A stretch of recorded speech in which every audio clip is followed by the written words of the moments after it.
শনি গ্রহ অরিজিনালি আমাদের কর্মের গ্রহ।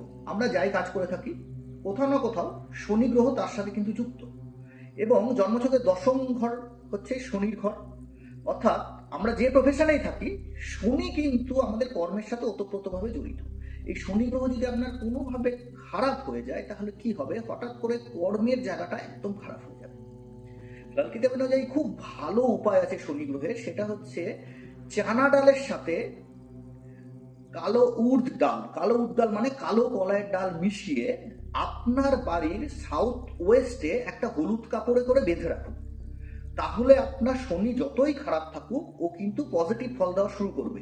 এক্ষেত্রে একটা জিনিস আপনাকে খেয়াল রাখতে হবে, আপনার জন্মছকের সেকেন্ড হাউসে যেন শনির কোনো শত্রু গ্রহ অর্থাৎ মঙ্গল, রবি, চন্দ্র, বৃহস্পতি এরা যেন না বসে থাকে।